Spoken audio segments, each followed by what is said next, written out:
Hello everyone, welcome to our channel Reading by Me. In this video, we'll be reading the second chapter of History of Modern India by Bipin Chandra, Indian States and Society in the 18th Century. Indian States and Society in the 18th Century. Decay of the Mughal Empire. With the gradual weakening and decline of the Mughal Empire, local and regional political and economic forces began to arise and assert themselves, and politics began to undergo major changes from the late 17th century onwards. During the 18th century, on the debris of the Mughal Empire and its political system, rose a large number of independent and semi independent powers such as the Bengal, Awadh, Hyderabad, Mysore, and Maratha kingdoms. It is these powers which the British had to overcome in their attempt at supremacy in India. Some of these states, such as Bengal, Awadh, and Hyderabad, may be characterized as succession states.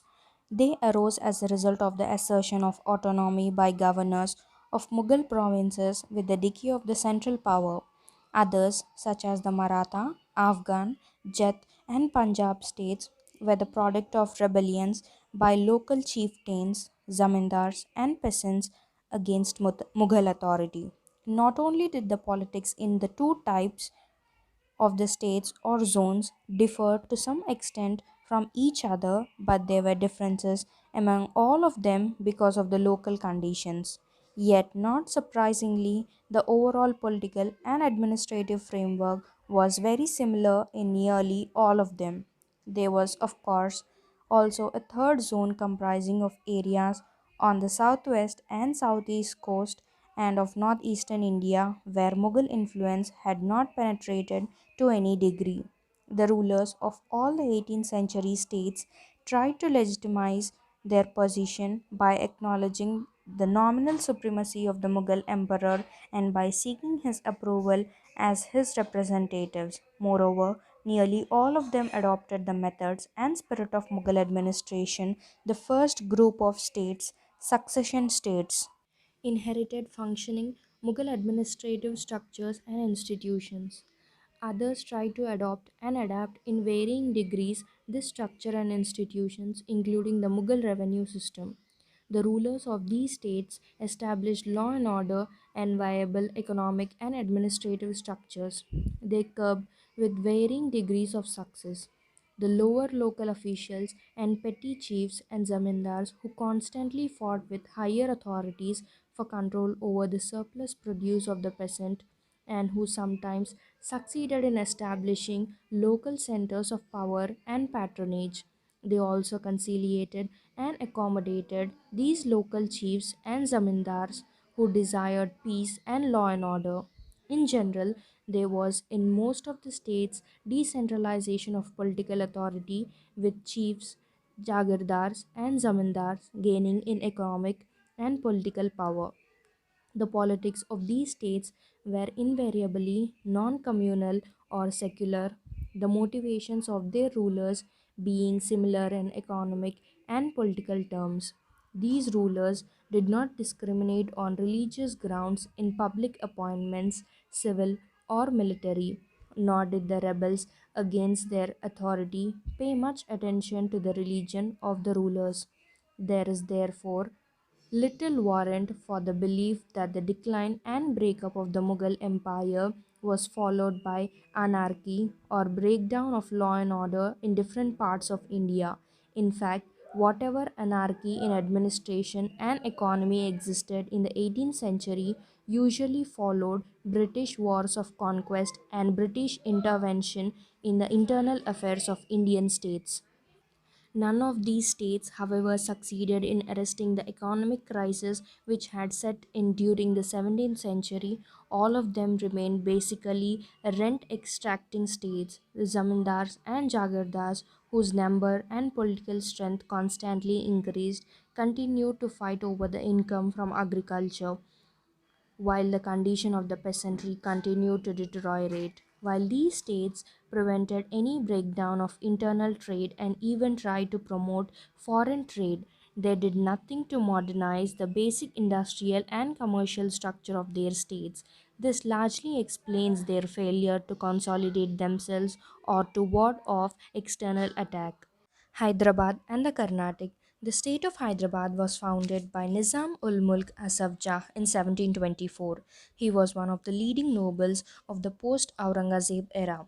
He played a leading role in the overthrow of the Syed brothers and was rewarded with the viceroyalty of the Deccan. From 1720 to 1722, he consolidated his hold over the Deccan by suppressing all opposition to his viceroyalty and organizing the administration on efficient lines. From 1722 to 1724, he was the Wazir of the empire, but he soon got disgusted with that office as the Emperor Muhammad Shah frustrated all his attempts at reforming the administration. So he decided to go back to the Deccan where he could safely maintain his supremacy. Here, he laid the foundations of the Hyderabad state, which he ruled with a strong hand. He never openly declared his independence from the central government, but in practice, he acted like an independent ruler. He waged wars, concluded peace, conferred titles, and gave jagirs and offices without reference to Delhi.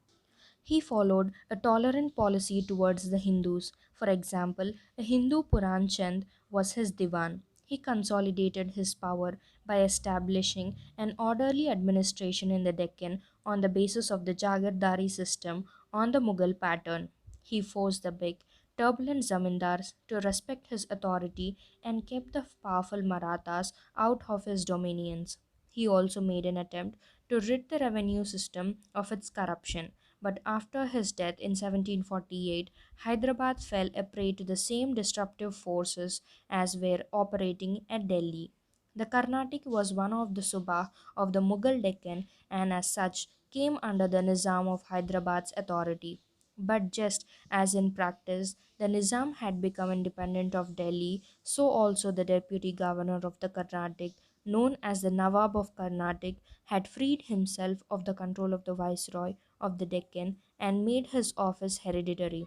Thus, Nawab Sadutullah Khan of Carnatic had made his nephew Dost Ali his successor without the approval of his superior, the Nizam. Later, after 1740, the affairs of the Carnatic deteriorated because of the repeated struggles for its Nawabship, and this provided an opportunity to the European trading companies to directly interfere in Indian politics. Bengal, taking advantage of the growing weakness of the central authority, two men of exceptional ability, Murshid Quli Khan and Ali Vardi Khan, made Bengal virtually independent. Even though Murshid Quli Khan was made governor of Bengal as late as 1717, he had been its effective ruler since 1700, when he was appointed its Diwan.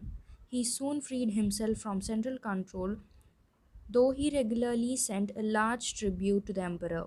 He established peace by freeing Bengal of internal and external danger. Bengal was now also relatively free of major uprisings by zamindars. The only three major uprisings during his rule were first by Sitaram Ray, Uday Narayan, and Ghulam Muhammad, and then by Sujit Khan and finally by Najat Khan.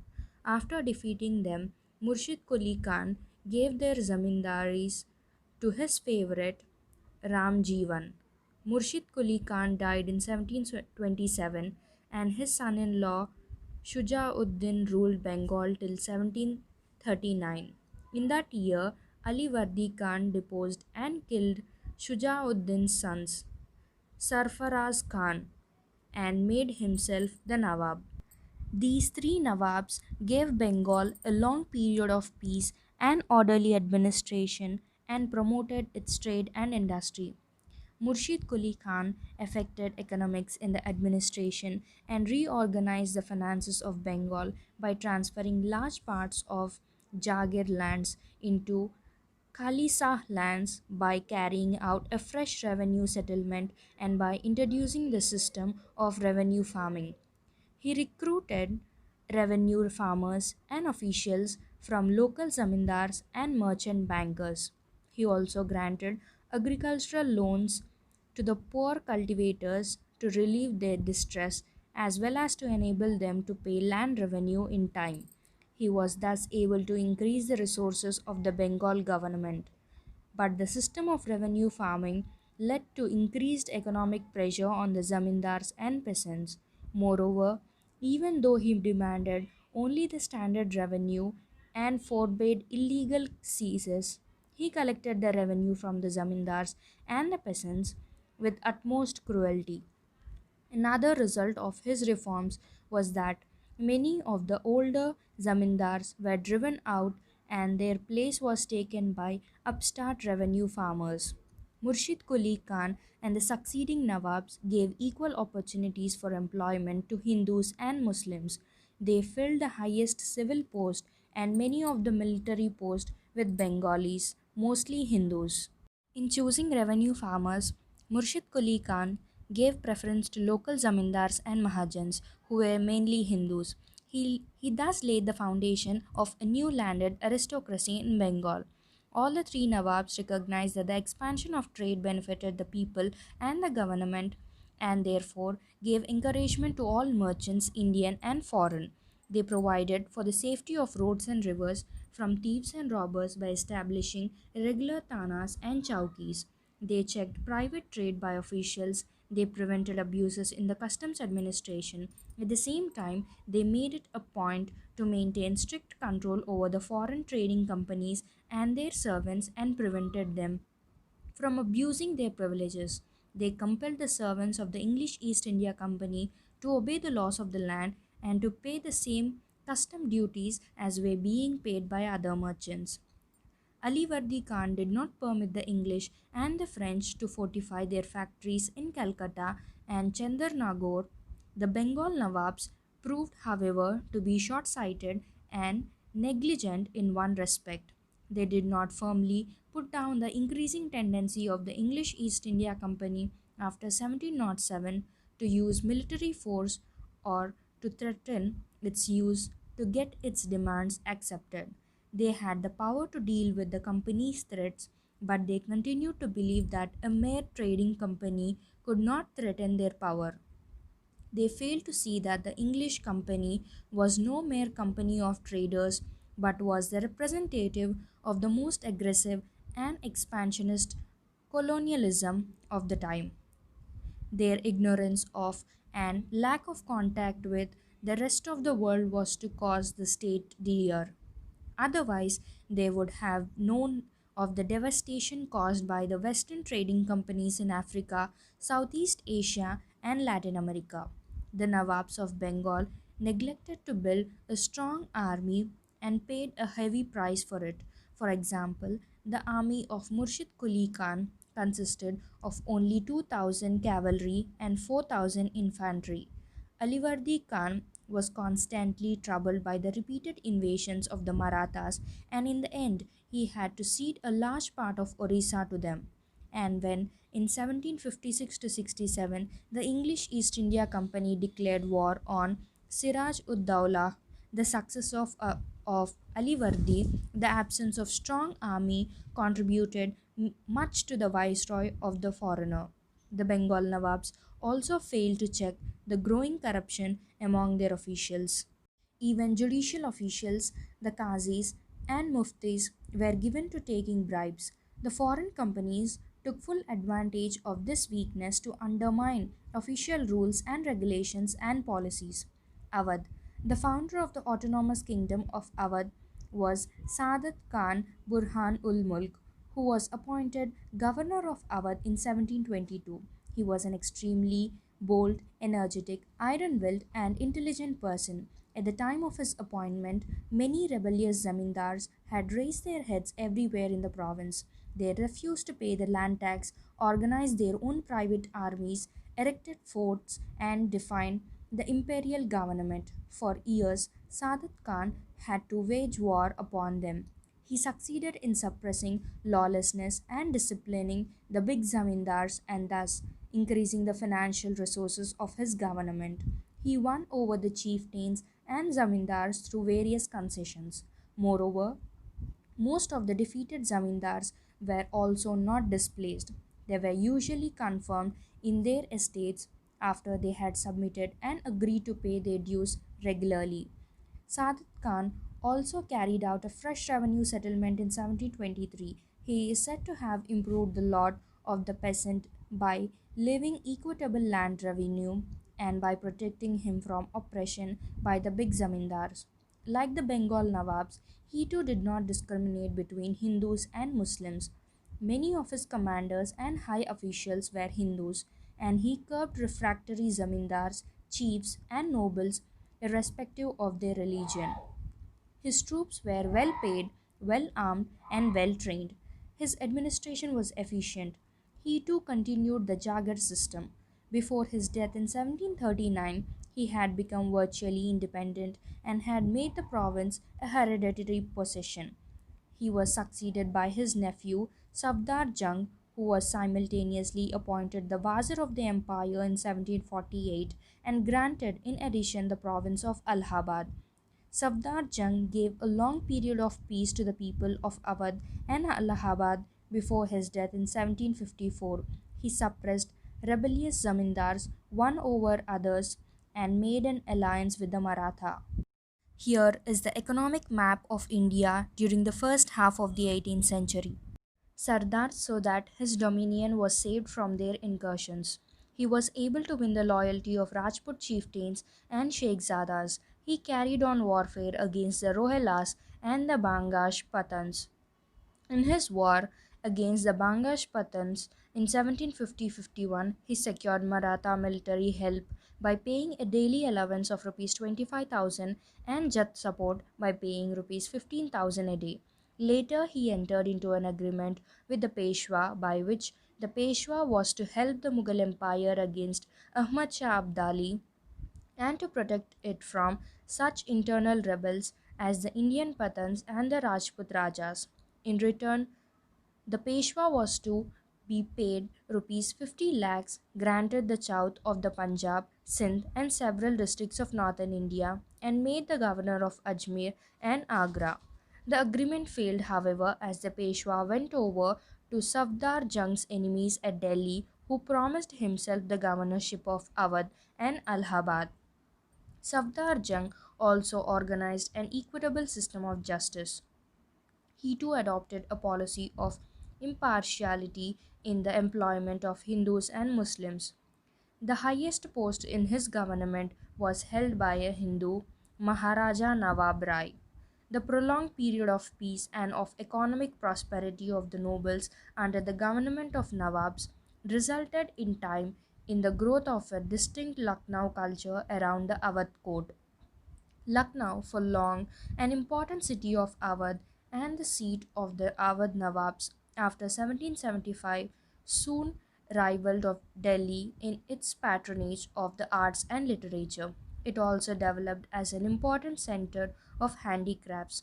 Crafts and culture also percolated to towns under the patronage of local chieftains and zamindars. Safdar Jung maintained a very high standard of personal morality. All his life, he was devoted to his only wife. As a matter of fact, all the founders of the three autonomous kingdoms of Hyderabad, Bengal, and Awadh, namely Nizam ul Mulk, Murshid Quli Khan, and Alivardi Khan, and Sadat Khan, and Safdar Jung, were men of high personal morality. Nearly all of them led austere and simple lives. Their lives give lie to the belief that all the leading nobles of the 18th century led extravagant and luxurious life. It was only in their public and political dealings that they resorted to fraud, intrigue, and treachery. Mysore. Next to Hyderabad, the most important power that emerged in South India was Mysore under Hyder Ali. The kingdom of Mysore had preserved its precarious independence ever since the end of the Vijayanagar Empire and had been only nominally a part of the Mughal Empire. Early in the 18th century, two ministers, Nanja Raj, the Sarvadhikari, and Dev Raj, the Dulwai, had seized power in Mysore, reducing the king Chikka Krishna Raj to a mere puppet. Hyder Ali, born in 1721 in an obscure family, started his career as a petty officer in the Mysore army. Though uneducated, he possessed a keen intellect and was a man of great energy, daring, and determination. He was also a brilliant commander and a shrewd diplomat. Hyder Ali soon found his opportunity in the wars which involved Mysore for more than 20 years. Cleverly using the opportunities that came his way, he gradually rose in the Mysore army. He soon recognized the advantages of Western military training and applied it to the troops under his own command. He established a modern arsenal in Dindigal in 1755 with the help of French experts. In 1761, he overthrew Nanja Raj and established his authority over the Mysore state. He extended full control over the rebellious polygars and conquered the territories of Bidnur, Sunda, Sera, Kanara, and Malabar. A major reason for his occupation of Malabar was a desire to have access to the Indian Ocean. Though illiterate, he was an efficient administrator. He was responsible for introducing the Mughal administrative and revenue system in his dominions. He took over Mysore when it was a weak and divided state and soon made it one of the leading Indian powers. He practiced religious tolerance, and his first Diwan and many other officials were Hindus.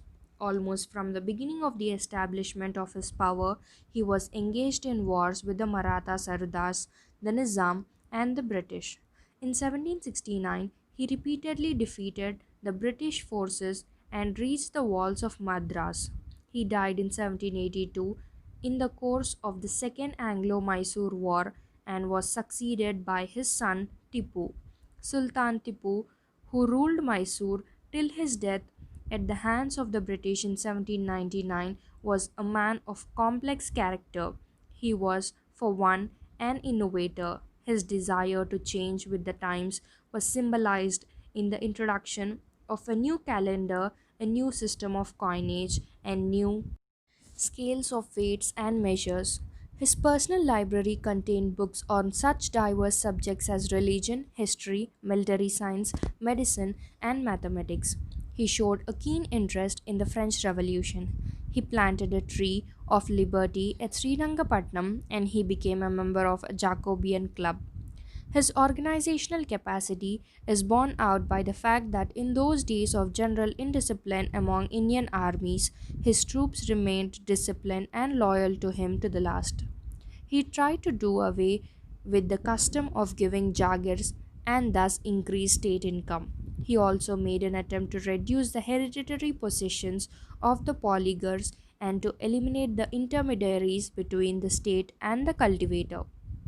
However, his land revenue was as high as that of other contemporary rulers. It ranged up to one third of the gross produce, but he checked the collection of illegal cesses and he was liberal in granting remissions. His infantry was armed with muskets and bayonets in the European fashion, which were, however, manufactured in Mysore. He also made an effort to build a modern navy after 1796. For this purpose, he established two dockyards, the models of the ships being supplied by the Sultan himself. In personal life, he was free from vices and kept himself free from luxury. He was recklessly brave and, as a commander, brilliant. He was fond of saying that it was better to live a day as a lion than a lifetime as a sheep. He died fighting at the gates of Srirangapatnam in pursuance of this belief. He was, however, hasty in action and unstable in nature. As a statesman, he, moreover than any other 18th century Indian ruler, recognized to the full extent the threat that the English posed to South India as well as to other Indian powers. He stood forth as the steadfast foe of the rising English power. The English, in turn, looked upon him as their most dangerous enemy in India. Though not free from contemporary economic backwardness, Mysore flourished economically under Hyder Ali and Tipu, especially when seen in contrast with its immediate past or with the rest of the country. When the British occupied Mysore after defeating and killing Tipu in 1799, they were surprised to find that the Mysore peasant was much more prosperous than the peasant in British occupied Madras. Sir John Shore, Governor General from 1793 to 1798, wrote later that the peasantry of his dominions are protected and their labor encouraged and rewarded. Another British observer wrote of Tipu's Mysore as well cultivated populace with industrious inhabitants, cities newly founded, and commerce extending. Tipu also seems to have grasped the importance of modern trade and industry. In fact, alone among the Indian rulers, he understood the importance of economic strength as the foundation of military strength. He made some attempts to introduce modern industries in India by importing foreign workmen as experts and by extending state support to many industries. He sent emissaries to France, Turkey, Iran, and Pegu, Myanmar to develop foreign trade. He also traded with China. He even tried to set up a trading company on the pattern of European companies and thus sought to imitate their commercial practices. He tried to promote trade with Russia and Arabia by setting up state trading in the institutions in the port towns. Some British historians have described Tipu as a religious fanatic, but this is not borne out by facts. Though he was orthodox in his religious views, he was in fact tolerant and enlightened in his approach towards other religions. He gave money for the construction of the image of goddess Sarda in the Sringeri temple after the later was looted by Maratha horsemen in 1791. He regularly gave gifts to this temple as well as several other temples. The famous temple of Sri Ranganath was situated barely 100 yards from his palace. But while he treated the vast majority of his Hindu and Christian subjects with consideration and tolerance, he was harsh on those Hindus and Christians who might directly or indirectly aid the British against Mysore. Kerala. At the beginning of the 18th century, Kerala was divided up among a large number of feudal chiefs and rajas. The four most important states were those of Calicut under the Zamorin, Chirakkal, Cochin, and Travancore. The kingdom of Travancore rose into prominence after 1729 under King Martanda Varma, one of the leading statesmen of the 18th century. He combined rare foresight and strong determination with courage and daring. He subdued the feudatories, conquered Ceylon and Elayadam, and defeated the Dutch, thus ending their political power in Kerala. He organized a strong army on the Western model with the help of European officers and armed it with the modern weapons. He also constructed a modern arsenal. Martanda Varma used his new army to expand northwards, and the boundaries of Travancore soon extended from Kanyakumari to Cochin. He undertook many irrigation works, built roads and canals for communication, and gave active encouragement to foreign trade. By 1763, all the petty principalities of Kerala had been absorbed or subordinated by the three big states of Cochin, Travancore, and Calicut. Hyder Ali began his invasion of Kerala in 1766 and in the end annexed northern Kerala up to Cochin, including the territories of Zamorin of Calicut. The 18th century saw a remarkable revival in Malayalam literature. This was due in part to the Rajas and chiefs of Kerala, who was great patrons of literature. Trivandrum, the capital of Travancore, became, in the second half of the 18th century, a famous center of Sanskrit scholarship. Ramavarma successor of Martanda Varma, was himself a poet, scholar, musician, renowned actor, and a man of great culture. He conversed fluently in English, took a keen interest in European affairs, and regularly read newspapers and journals published in London, Calcutta, and Madras, areas around Delhi, the Rajput states.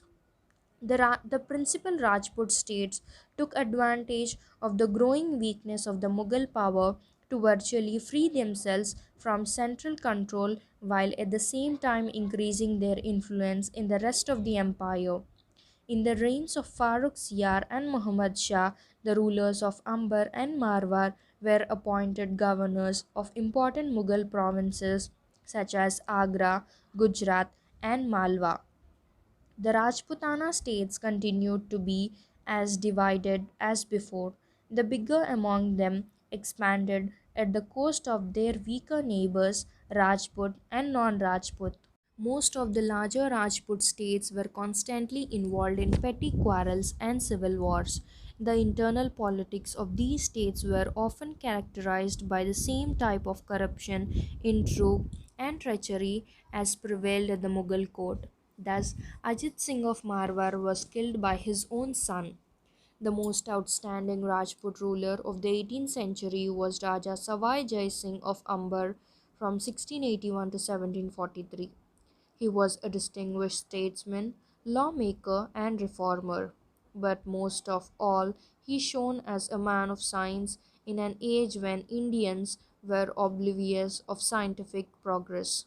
He founded the city of Jaipur and made it a great seat of science and art. Jaipur was built upon strictly scientific principles and according to a regular plan. Its board streets are intersected at right angles. Jai Singh was above everything a great astronomer. He erected observatories with accurate and advanced instruments, some of them of his own invention, at Delhi, Jaipur, Ujjain, Varanasi, and Mathura. His astronomical observations were remarkably accurate. He drew up a set of tables entitled Zij Muhammad Shahi to enable people to make astronomical observations. He had Euclid's Elements of Geometry translated into Sanskrit, as also several works on trigonometry and Napier's work on the construction and use of logarithms. Jai Singh was also a social reformer. He tried to enforce a law to reduce the lavish expenditure which the Rajputs had to incur on their daughter's wedding. This had given rise to the evil practice of female infanticide. This remarkable prince ruled Jaipur for nearly 44 years from 1699 to 1743. The Jats. The Jats, a caste of agriculturalists, lived in the region around Delhi, Agra, and Mathura. Jat peasants around Mathura revolted under the leadership of their Jat zamindars in 1669 and then again in 1688. These revolts were crushed, but the area remained disturbed. After the death of Aurangzeb, they created disturbances all around Delhi. Though originally a peasant uprising, the Jat revolt, led by zamindars, soon became predatory. They took active part in the court intrigues at Delhi, often changing sides to suit their own advantage.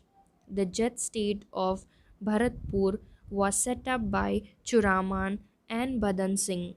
Jet power reached its highest glory under Suraj Mal, who ruled from 1756 to 1763 and who was an extremely able administrator and soldier and a very wise statesman.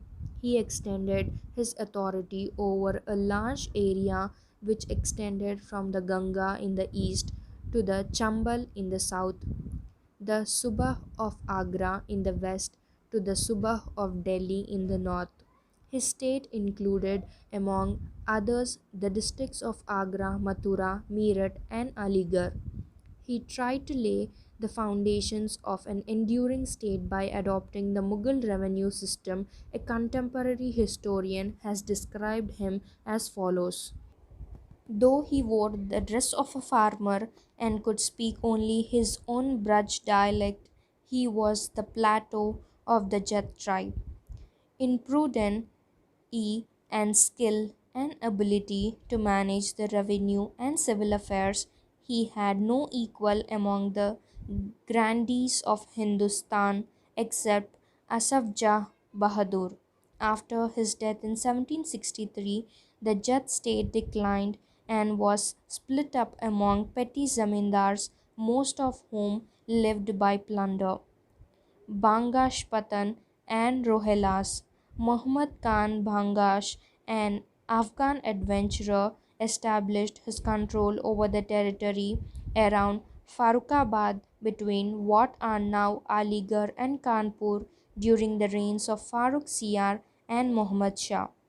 Similarly, during the breakdown of administration following Nadir Shah's invasion, Ali Muhammad Khan carved out a separate principality known as Rohilkhand at the foothills of the Himalayas between the Ganga in the south and the Kumaon hills in the north, with its capital at first at Alan in Bareilly and later at Rampur. The Rohillas clashed constantly with Awadh, Delhi, and the Jats. The Sikhs, founded at the end of the 15th century by Guru Nanak, the Sikh religion spread among the Jat peasantry and other lower castes of the Punjab. The transformation of the Sikhs into a militant, fighting community was begun by Guru Har Gobind 1606 to 45. It was, however, under the leadership of Guru Gobind Singh from 1666 to 1708, the 10th and the last Guru of the Sikhs, that they became a political and military force. From 1699 onwards, Guru Gobind Singh waged constant war against the armies of Aurangzeb and the Hill Rajas. After Guru Gobind Singh's death, the institution of Guruship came to an end and the leadership of Sikhs passed to his trusted disciple Banda Singh Bahadur. Banda Singh Bahadur rallied together the peasants and the lower caste of the Punjab from Delhi to Lahore and carried on a vigorous, though unequal, struggle against the Mughal army for 8 years. He was captured in 1715 and put to death. There were several reasons for his failure. The Mughal centre was still strong. The upper classes and castes of Punjab joined forces against Banda Singh Bahadur for his championship of the lower castes and rural poor. The invasions of Nadir Shah and Ahmad Shah Abdali and the consequent dislocation of Punjab administration gave the Sikhs an opportunity to rise once again. They soon began to fill the political vacuum. Between 1765 and 1800, they brought the Punjab and Jammu under their control. The Sikhs were organized into 12 misls or confederacies which operated in different parts of the province. These missiles fully cooperated with one another.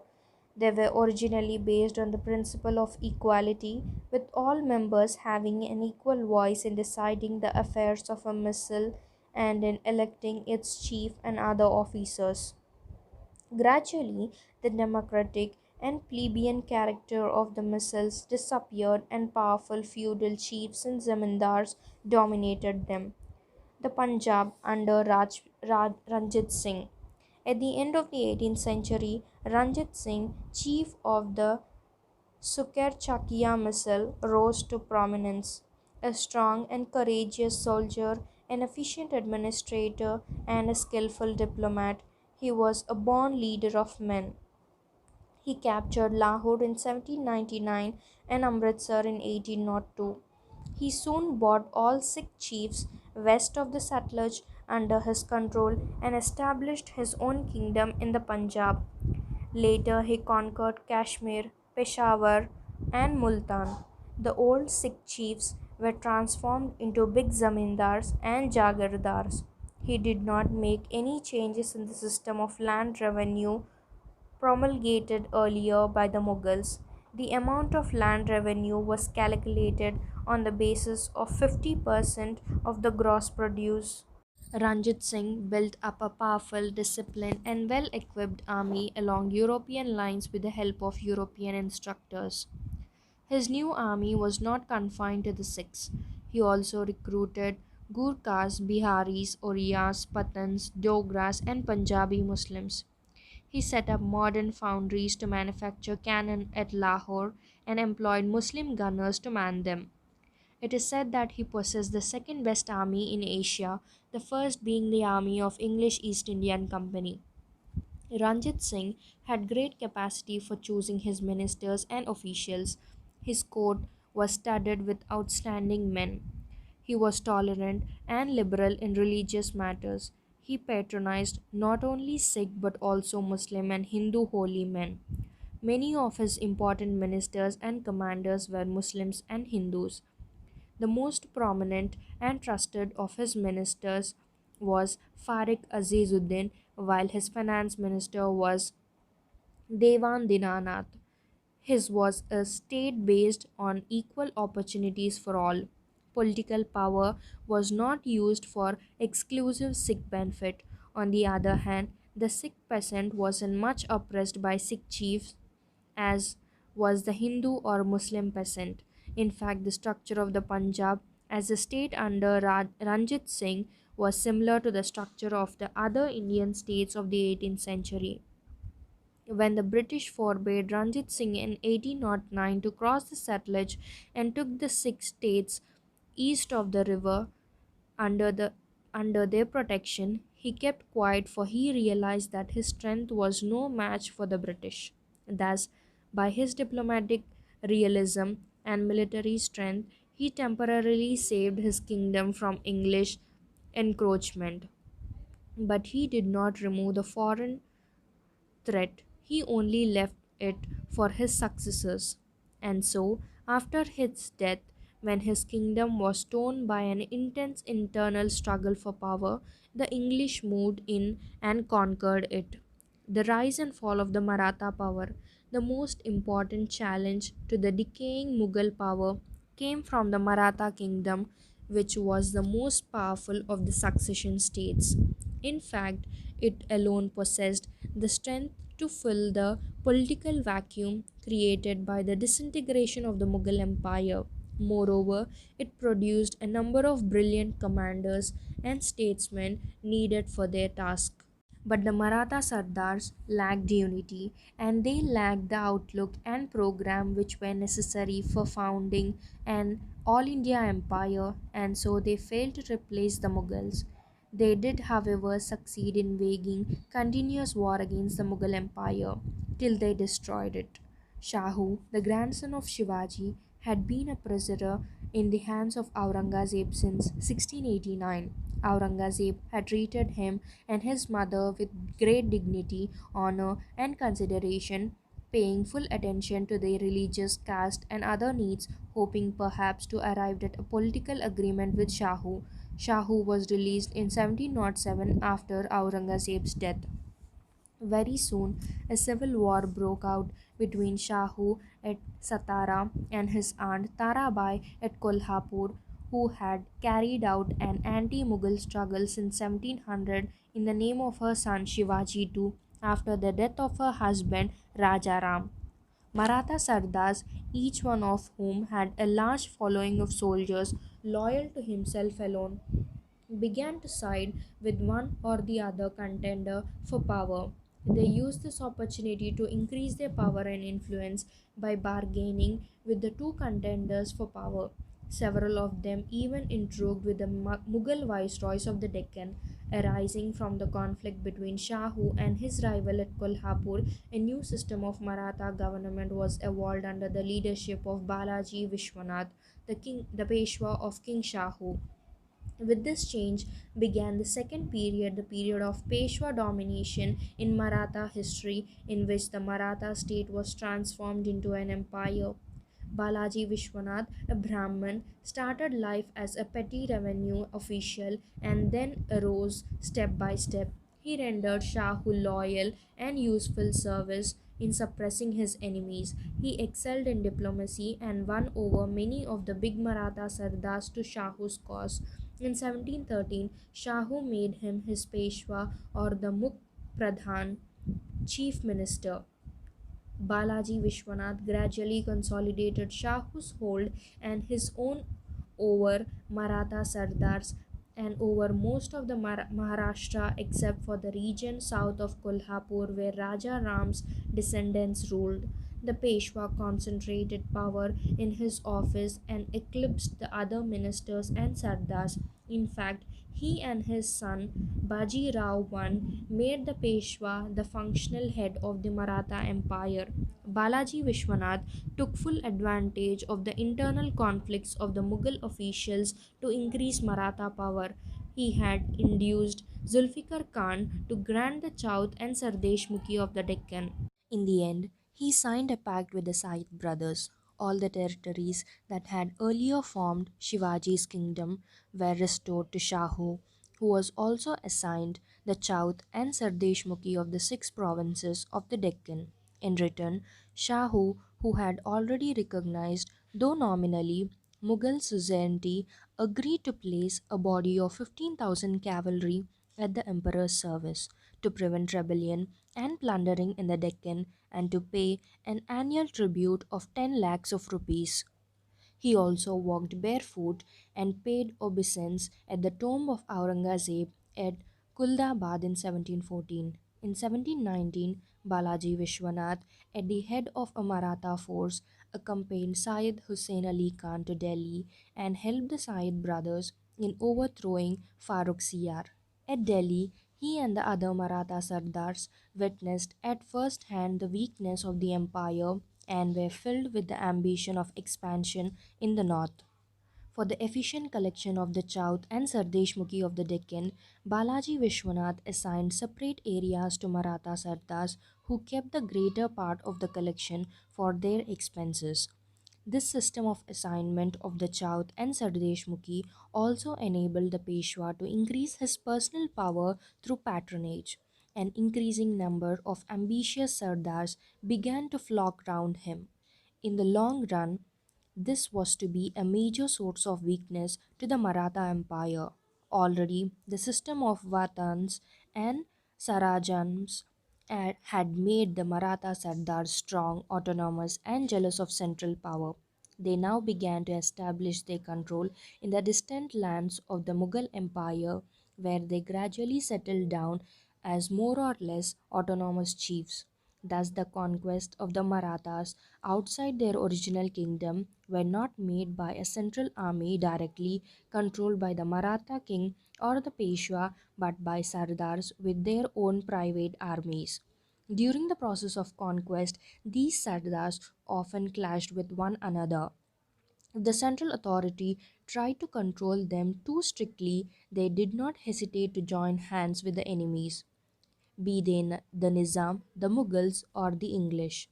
Balaji Vishwanath died in 1720. He was succeeded as Peshwa by his 20-year-old son Baji Rao I. In spite of his youth, Baji Rao was a bold and brilliant commander and an ambitious, clever statesman. He has been described as the greatest exponent of guerrilla tactics after Shivaji. Led by Baji Rao, the Marathas waged numerous campaigns against the Mughal Empire, trying to compel the Mughal officials first to give them the right to collect the chowth of vast areas and then to cede these areas to the Maratha kingdom. By 1740, when Baji Rao died, the Marathas had won control over Malwa, Gujarat, and parts of Bundelkhand. The Maratha families of Gaikwad, Holkar, Sindhia, and Bhonsle came into prominence during this period. All his life, Baji Rao worked to contain Nizam ul Mulk's power in the Deccan. The latter, on his part, constantly intrigued with the Raja of Kolhapur, the Maratha Sardars, and Mughal officials to weaken the Peshwa's authority.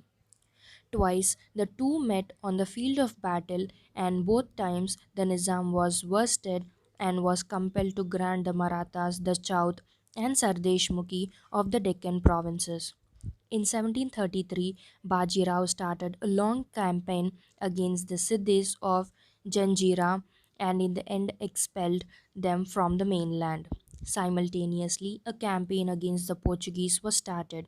In the end, Salcete and Bessin were captured, but the Portuguese continued to hold their other possessions on the west coast. Baji Rao died in 1740. In the short period of 20 years, he had changed the character of the Maratha state. From the kingdom of Maharashtra, it had been transformed into an empire expanding in the north. He, however, failed to lay firm foundations of an empire. New territories were conquered and occupied, by little attention was paid to their administration. The chief concern of the successful Sardars was with the collection of revenues. Baji Rao's 18-year-old son Balaji Baji Rao was the Peshwa from 1740 to 1761. He was as able as his father, though less energetic. King Shah, who died in 1749, and by his will left the management of the state affairs in Peshwa's hands. The office of the Peshwa had already become hereditary, and the Peshwa was the de facto ruler of the state. Now he became the official head of the administration, and as a symbol of this fact, shifted the government to Pune, his headquarters. Balaji Baji Rao followed in the footsteps of his father and further extended the empire in different directions, taking Maratha power to its height. Maratha armies now overran the whole of India.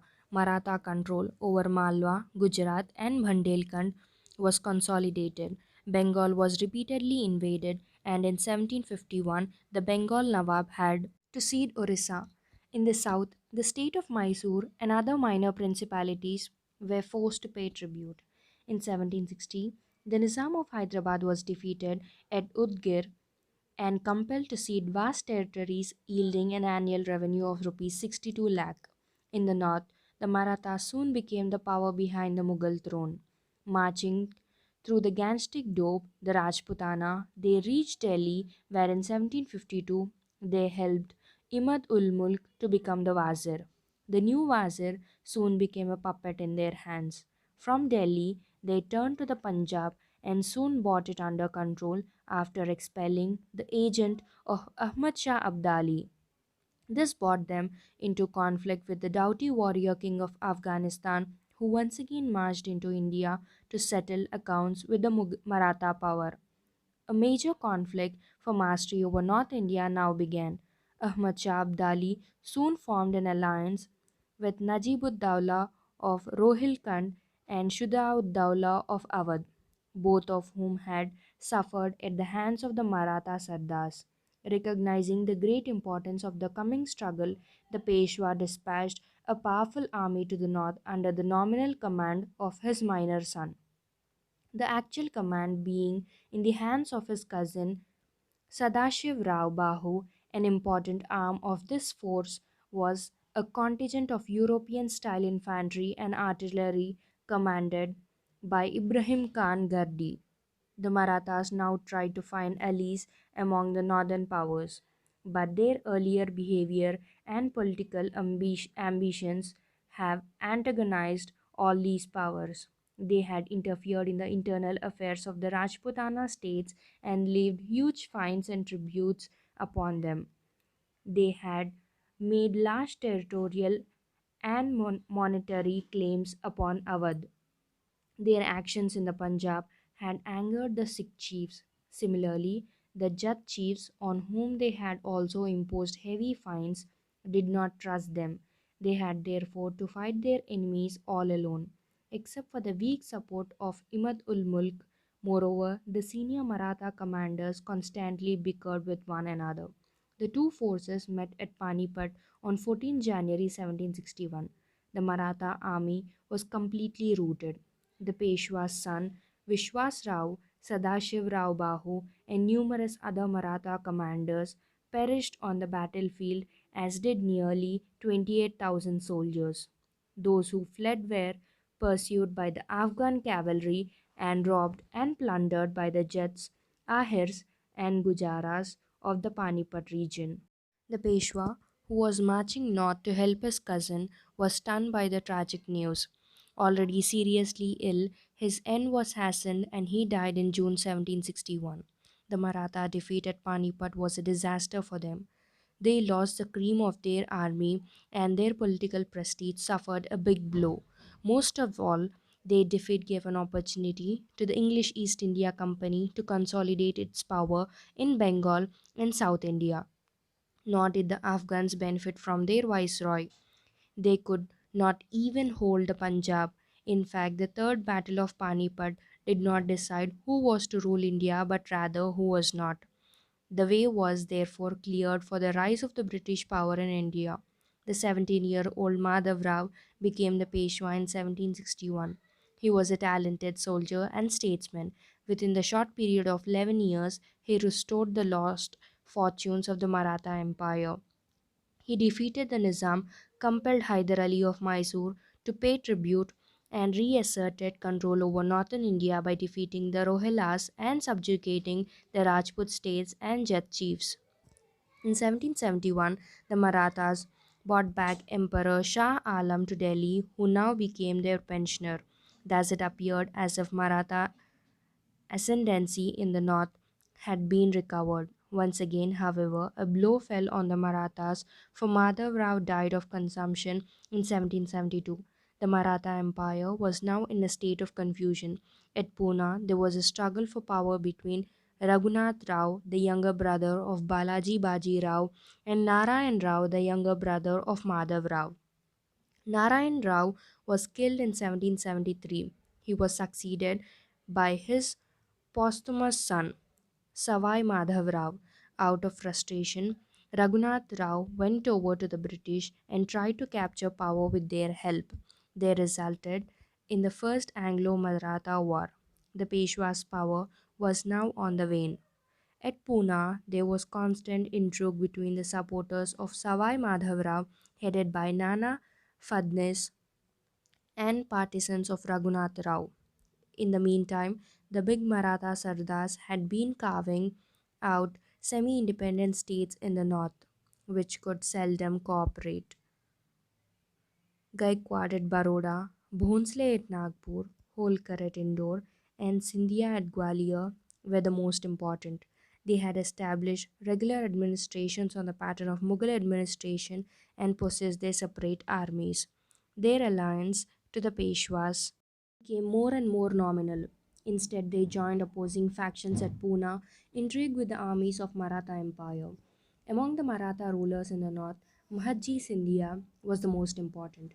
He organized a powerful European style army consisting equally of Hindu and Muslim soldiers with the help of French and Portuguese officers and gunners. He established his own ordnance factories near Agra. He established control over Emperor Shah Alam in 1784.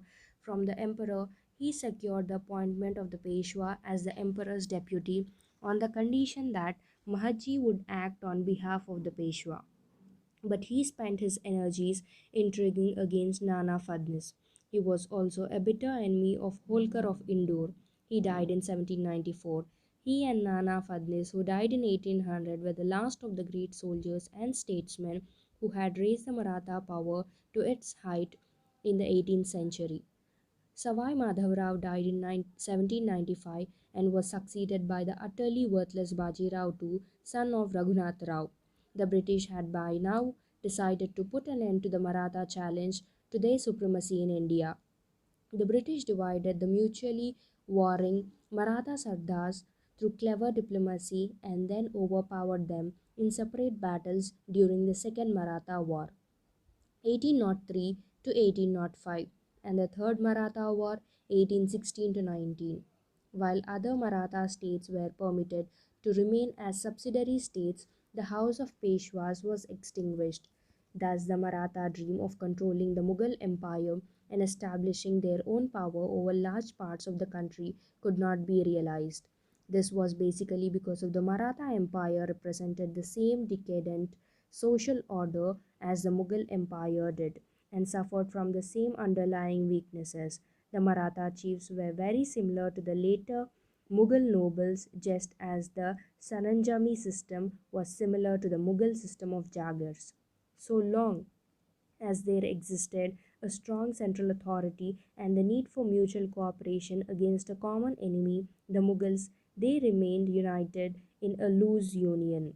But at first opportunity, they tended to assert their autonomy. If anything, they were even less disciplined than the Mughal nobles. Nor did the Maratha Sardars try to develop a new economy. They failed to encourage science and technology or to take much interest in trade and industry. Their revenue system was similar to that of the Mughals, as also was their administration. Like the Mughals, the Maratha rulers were also mainly interested in raising revenue from the helpless peasantry. For example, they too collected nearly half of the agricultural produce as tax. Unlike the Mughals, they failed even to give sound administration to the people outside Maharashtra. They could not inspire the Indian people with any higher degree of loyalty than the Mughals had succeeded in doing. Their dominion too depended on force and force alone.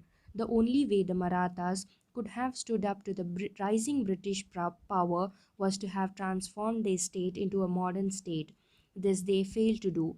Social and economic conditions of the people. India of the 18th century failed to make progress economically, socially, or culturally at an adequate pace. The increasing revenue demands of the state, the oppression of the officials, the greed and rapacity of the nobles, revenue farmers, and zamindars, the marches and counter marches of the rival armies, the depredations of the numerous adventurers roaming the land made the life of the people quite wretched. India of those days was also a land of contrasts. Extreme poverty existed side by side with extreme riches and luxury. On the one hand, there were the rich and powerful nobles steeped in luxury and comfort. On the other, backward, oppressed, and impoverished peasants living at the bare subsistence level and having to bear all sorts of injustice and inequities. Even so, the life of the Indian masses was by and large better at this time than it was after over 100 years of British rule at the end of the 19th century. Indian agriculture during the 18th century was technically backward and stagnant. The techniques of production had remained stationary for centuries. The peasant tried to make up for technical backwardness by working very hard. He, in fact, performed miracles of production.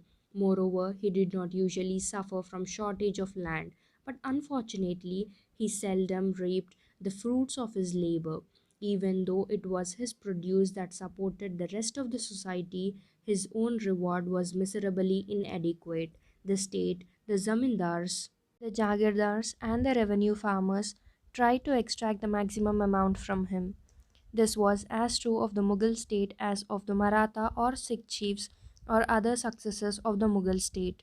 Even though Indian villages were largely self sufficient and imported little from outside, and the means of communication were backward, extensive trade within the country and between India and other countries of Asia and Europe was carried on under the Mughals. India imported pearls, raw silk, wool, dates, dry fruits, and rosewater from the Persian Gulf, coffee, gold, drugs, and honey from Arabia, tea, sugar, porcelain, and silk from China, gold, musk, and woolen cloth from Tibet, tin from Singapore, spices, perfumes, arak, and sugar from Indonesia islands, ivory and the drugs from Africa, and woolen cloth metals such as copper, iron, and lead, and paper from Europe. India's most important article of export was its cotton textiles, which were famous all over the world for their excellence and were in demand everywhere. India also exported raw silk and silk fabrics, hardware, indigo, saltpeter, opium, rice, wheat, sugar, pepper, and other spices, precious stones, and drugs. Since India was on the whole self sufficient in handicrafts and agricultural products, it did not import foreign goods on a large scale. On the other hand, its industrial and agricultural products had a steady market abroad. Consequently, it exported more than it imported, and its trade was balanced by import of silver and gold. In fact, India was known as a sink of precious metals. Historians differ on the state of internal and foreign trade during the pre colonial period of the 18th century. According to the dominant view, constant warfare, disruption of law and order in many areas during the 18th century harmed the country's internal trade. Many trading centers were looted by the contestants for power and by foreign invaders. Many of the trade routes were infested with organized bands of robbers and traders, and their caravans were regularly looted. Even the road between the two imperial cities, Delhi and Agra, was made unsafe by marauders. Moreover, with the rise of autonomous provincial regimes and innumerable local chiefs, the number of custom houses or chowkis grew up by leaps and bounds. Every petty or large ruler tried to increase his income by imposing heavy customs duties on goods entering or passing through his territories. All these factors had an injurious effect on long distance trade. The impoverishment of the nobles, who were the largest consumers of luxury products in which trade was conducted, also injured internal trade. Other historians believe that the effect of political changes and warfare on internal trade has generally been exaggerated. The impact on foreign trade was also complex and differential. While sea trade expanded, overland trade through Afghanistan and Persia was disrupted. Political factors which hurt trade also adversely affected urban industries. Many prosperous cities, centers of flourishing industry, were sacked and devastated. Delhi was plundered by Nadir Shah, Lahore, Delhi, and Mathura by Ahmad Shah Abdali, Agra by the Jats, Surat and other cities of Gujarat and the Deccan by Maratha chiefs. Sarhind by the Sikhs, and so on. Similarly, in some areas, artisans catering to the needs of the feudal class and the counts suffered as the fortunes of their patrons declined, leading to the decline of cities like Agra and Delhi. The decline of internal and foreign trade also hit them hard in some parts of the country. Nevertheless, some industries in other parts of the country gained as a result of expansion in trade with Europe owing to the activities of the European trading companies. Moreover, the emergence of new courts and local nobility and zamindars led to the emergence of new cities such as Faizabad, Lucknow, Varanasi, and Patna, and the recovery to some extent of production by artisans. Even so, India remained a land of extensive manufacturers. Indian artisans still enjoyed fame all over the world over their skill. India was still a large scale manufacturer of cotton and silk fabrics, sugar, jute, dye-stuffs, mineral and metallic products like arms, metalware, and saltpeter and oils. The important centers of the textile industry were Deccan, Murshidabad in Bengal, Patna in Bihar, Surat, Ahmedabad, and Broch in Gujarat, Chanderi in Madhya Pradesh, Burhanpur in Maharashtra, Jaunpur, Varanasi, Lucknow, and Agra in Uttar Pradesh, Multan and Lahore in the Punjab, Mosilipatnam, Aurangabad, Chikakol, and Vishakhapatnam in Andhra, Bangalore in Karnataka, and Coimbatore and Madurai in Tamil Nadu. Kashmir was a center of woolen manufacturers. Shipbuilding industry flourished in Maharashtra, Andhra, and Bengal. Writing about the great skill of Indians in this respect, an English observer wrote, in shipbuilding, they probably taught the English far more than they learned from them. The European companies bought many Indian made ships for their use. In fact, at the dawn of the 18th century, India was one of the main centers of the world trade and industry. Peter the Great of Russia was led to exclaim, Bear in mind that the commerce of India is the commerce of the world, and he who can exclusively command it is the dictator of Europe. Once again, historians disagree whether there was overall economic decline as a result of the decay of the Mughal Empire and the rise of a large number of autonomous states, or whether trade and agricultural and handicraft production continued to grow in some parts of India while they were disrupted and declined in others, with overall trade and production not suffering any sharp decline. But in fact, the question is not of some progress here and some decline there, but of basic economic stagnation. While the Indian economy was quite resilient and there was a certain continuity in economic life, there was no greater effervescence or buoyancy in economic activities in the 18th century than what was there in the 17th century. On the other hand, there was definitely declining trend. At the same time, it is true that there was less economic distress or decline in agricultural and handicraft production in the Indian states of the 18th century than what was to result from the impact of the British colonialism in the 18th century and 19th centuries. Education. Education was completely neglected in 18th century India, but it was on the whole defective. It was traditional and out of touch with the rapid developments in the West. The knowledge which it imparted was confined to literature, law, religion, philosophy, and logic, and excluded the study of physical and natural sciences, technology, and geography. Nor did it concern itself with a factual and rational study of society. In all fields, original thought was discouraged and reliance placed on ancient learning. The centers of higher education were spread all over the country and were usually financed by Nawabs, Rajas, and rich zamindars. Among the Hindus, higher education was based on Sanskrit learning and was mostly confined to Brahmins, Persian education being based on the official language of the time was equally popular among both Hindus and Muslims. Elementary education was quite widespread.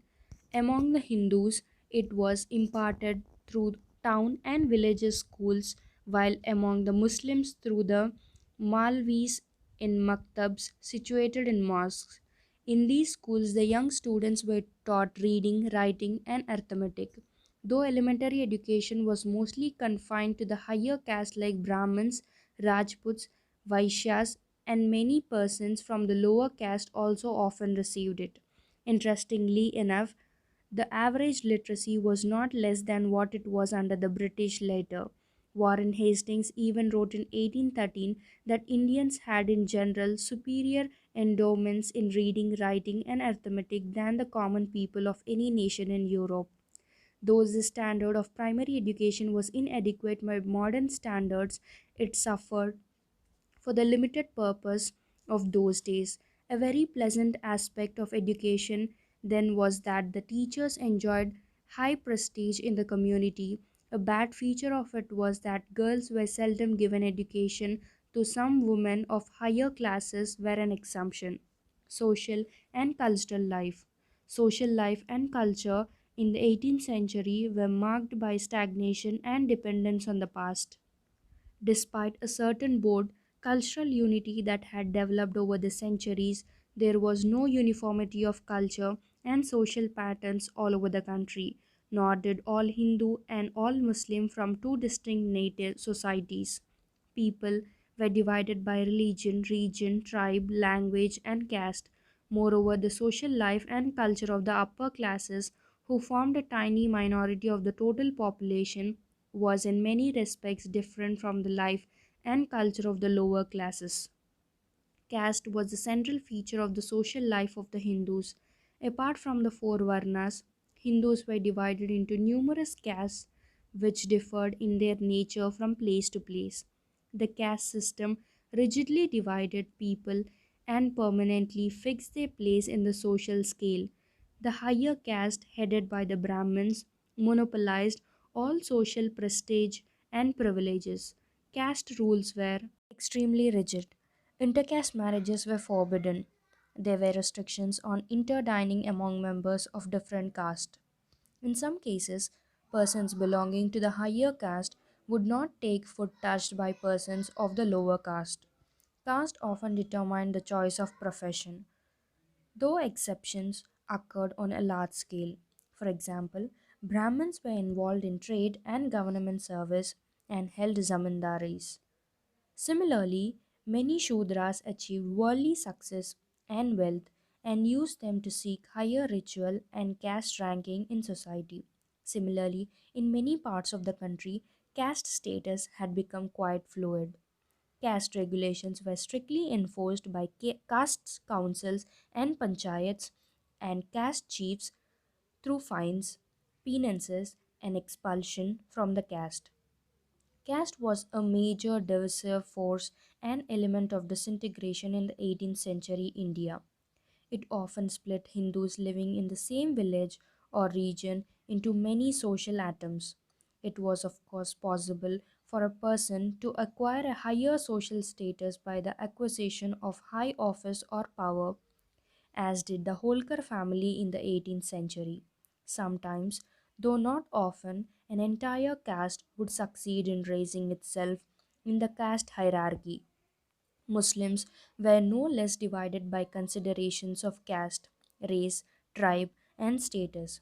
Even though their religion enjoyed social equality on them, the Shia and Sunni nobles were sometimes at loggerheads on account of their religious differences. The Irani, Afghan, Turani, and Hindustani Muslim nobles and officials often stood apart from one another. A large number of Hindus who had converted to Muslim carried their caste into the new religion and observed its distinctions, though not as rigidly as before. Moreover, the Sharif Muslims, consisting of nobles, scholars, priests, and army officers, looked down upon the Ajlaf Muslims or the lower class Muslims in a manner similar to that adopted by the higher caste Hindus towards the lower caste Hindus. The family system in 18th century India was primarily patriarchal, that is, the family was dominated by the senior male member and inheritance was through the male line. In Kerala, however, the family among Nayars was matrilineal. Outside Kerala, women were subjected to nearly complete male control. They were expected to live as mothers and wives only, though in these roles they were shown a great deal of respect and honor. Even during war and anarchy, women were seldom molested and were treated with respect. A European traveler, Abbe J. A. Du Bois, commented at the beginning of the 19th century, a Hindu woman can go anywhere alone, even in the most crowded places, and she need never fear the impertinent looks and jokes of the idle longers. A house inhabited solely by women is a sanctuary which the most shameless libertine would not dream of violating. But the women of the time possessed little individuality of their own. This does not mean that there were no exceptions to this rule. Ahilya Bai administered Indore with great success from 1766 to 1796. Many other Hindu and Muslim ladies played important roles in 18th century politics. While women of the upper classes were not supposed to work outside their homes, peasant women usually worked in the fields, and women of the poorer classes often worked outside their homes to supplement the family income. The purdah was commonly mostly among the higher class in the north. It was not practiced in the south.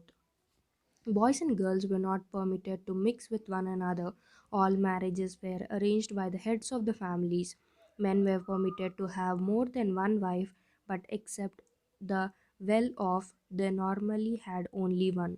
On the other hand, a woman was expected to marry only once in her lifetime. The custom of early marriage prevailed all over the country. Sometimes children were married when they were only 3 or 4 years of age. Among the upper classes, the evil customs of incurring heavy expenses on marriages and of giving dowry to the bride prevailed. The evil of dowry was especially widespread in Bengal and Rajputana. In Maharashtra, it was curbed to some extent by energetic steps taken by the Peshwas. Two great social evils of 18th century India, apart from the caste system, were the custom of sati and the condition of the widows. Sati involved the right of a Hindu widow burning herself along with the body of her dead husband. It was mostly prevalent in Rajputana, Bengal, and other parts of northern India. In the south, it was uncommon, and the Marathas did not encourage it. Even in Rajputana and Bengal, it was practiced only by the families of Rajas, chiefs, big zamindars, and upper caste. Widows belonging to the higher classes and higher caste could not remarry, though in some regions and in some castes, for example, among non Brahmins in Maharashtra, the Jats, and people of hill regions of the north, widow remarriage was quite common. The lot of Hindu widow was usually pitiable. There were all sorts of restrictions on her clothing, diet, movements, etc. In general, she was expected to renounce all the pleasures of the world and to serve selflessly the members of her husband's on her brother's family, depending on where she spent the remaining years of her life. Sensitive Indians were often touched by the hard and harsh life of the widows. Raja Savai Jai Singh of Amber and the Maratha general Parshuram Bahu tried to promote widow remarriage but failed. Culturally, India showed some signs of exhaustion during the 18th century, but the 18th century was no dark age. Creativity of the people continued to find expression, cultural continuity with the preceding centuries was maintained, and local traditions continued to evolve. At the same time, culture remained wholly traditionalist. Cultural activities of the time were mostly financed by the royal court, rulers and nobles, chiefs and zamindars, whose impoverishment led to their gradual neglect. The most rapid decline occurred precisely in those branches of the arts which depended on the patronage of kings, princes, and nobles. This was true most of all Mughal architecture and painting. Many of the painters of the Mughal school migrated to provincial courts and flourished at Hyderabad, Lucknow, Kashmir, and Patna. At the same time, new schools of painting were born and achieved distinction. The paintings of the Kangra and Rajputana schools revealed new vitality and taste. In the field of architecture, the Imam Bara of Lucknow reveals proficiency in technique but a decadence in architectural taste. On the other hand, the city of Jaipur and its buildings are an example of continuing vigor. Music continued to develop and flourish in the 18th century, both in the north and the south. Significant progress was made in this field in the reign of Muhammad Shah. Poetry in nearly all the Indian languages tended to lose its touch with life and become decorative, artificial, mechanical, and traditional. Its pessimism reflected the prevailing sense of despair and cynicism, while its content reflected the impoverishment of the spiritual life of its patrons, the feudal nobles and kings. A noteworthy feature of the literary life of the 18th century was the spread of the Urdu language and the vigorous growth of Urdu poetry.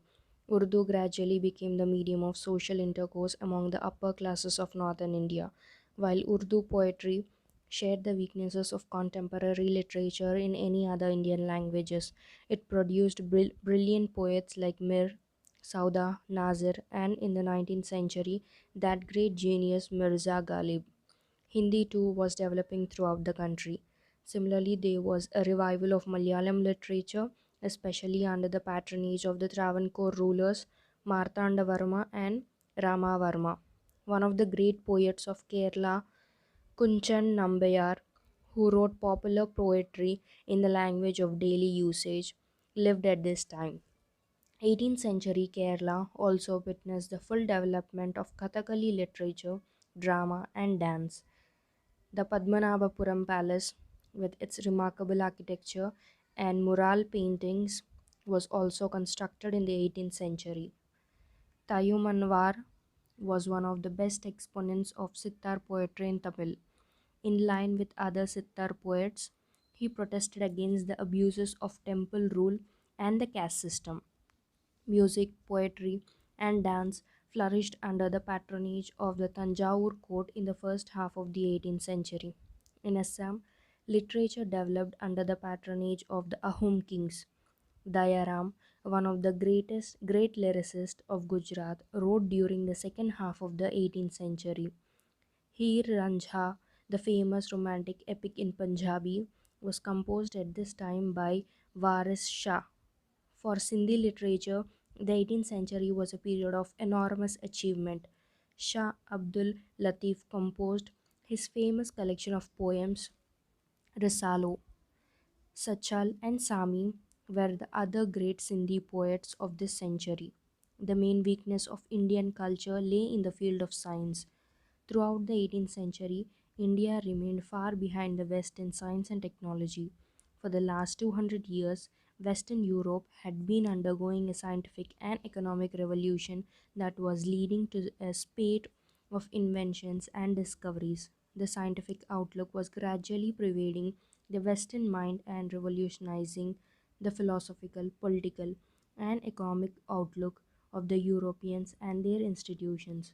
On the other hand, the Indians, who had in earlier ages made vital contributions to the field of mathematics and natural sciences, had been neglecting the sciences for several centuries.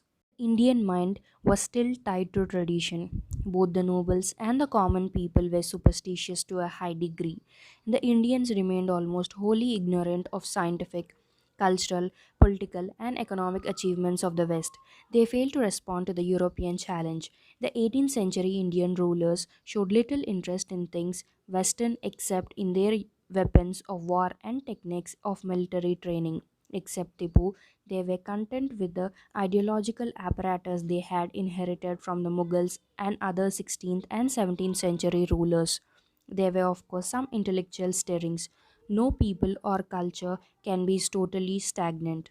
Some changes and advances in technology were being made, but their pace was very slow and their scope severely limited, so that on the whole they were negligible compared to the advances in Western Europe.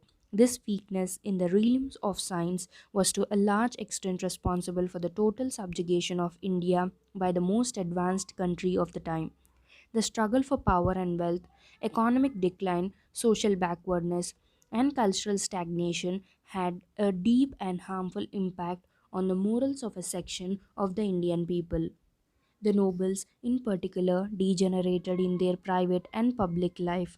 The virtues of loyalty, gratitude, and faithfulness to their pledged word tended to disappear in the single minded pursuit of selfish aims. Many of the nobles fell prey to degrading vices and excessive luxury. Most of them took bribes when in office. Surprisingly enough, the common people were not debased to any marked extent. They continue to exhibit a high degree of personal integrity and morality.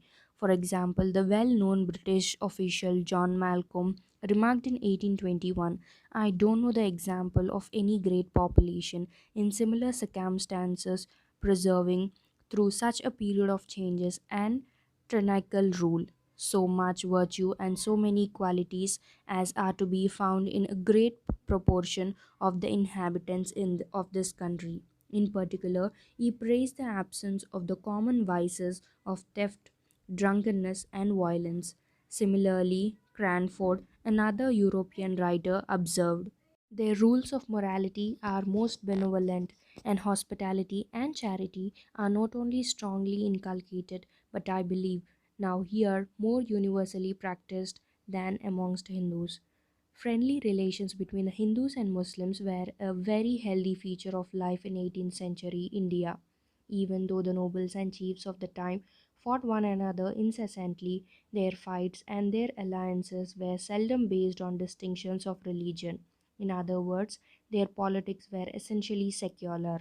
In fact, there was a little communal bitterness or religious intolerance in the country. All people, high or low, respected one another's religion and a spirit of tolerance, even harmony, prevailed. The mutual relations of Hindus and Muslims were those of brothers among brothers. This was particularly true of the common people in the villages and towns who fully shared one another's joys and sorrows, irrespective of their religious affiliations. The Hindus and the Muslims cooperated in non religious spheres such as social life and cultural affairs. The evolution of composite Hindu Muslim culture or of common ways and attitudes continued unimpeded. Hindu writers often wrote in Persian while Muslim writers wrote in Hindi, Bengali, and other vernaculars, often dealing with subjects of Hindu social life and religion, such as Radha and Krishna, Sita and Ram, and Nal and Damayanti. The development of Urdu language and literature provided a new meeting ground between Hindus and Muslims. Even in the religious sphere, the mutual influence and respect that had been developing in the last few centuries as a result of the spread of the Bhakti movement among Hindus and Sufism among Muslims continued to grow. A large number of Hindus worshipped Muslim saints, and many Muslims showed equal veneration for Hindu gods and saints. Many local cults and shrines had both Hindu and Muslim followers. Muslim rulers, nobles, and commoners joyfully joined in the Hindu festivals such as Holi, Diwali, and Durga Puja, just as Hindus participated in the Muharram processions, and Hindu officials and zamindars presided at other Muslim festivals. The Marathas supported the shrine of Sheikh Muniuddin Chishti in Ajmer, and the Raja of Tanjore supported the shrine of Sheikh Shahul Hamid of Nagaur. We have already seen how Tipu gave financial support to the Sringeri temple as also to other temples. It is noteworthy that Raja Ram Mohan Roy, the greatest Indian of the first half of the 19th century, was influenced in an equal measure by the Hindu and Islamic philosophical and religious systems. It may also be noted that religious affiliation was not the main point of departure in cultural and social life. The ways of life of upper class Hindus and Muslims converged much more than the ways of life of upper class and lower class Hindus or of upper class and lower class Muslims. Similarly, regions or areas provided points of departure. People of one region had far greater cultural synthesis irrespective of religion than people following the same religion spread over different regions. People living in the villages also tended to have a different pattern of social and cultural life than that of the town dwellers. Thanks for watching this video, and please do like, share and subscribe to our channel Reading by Me.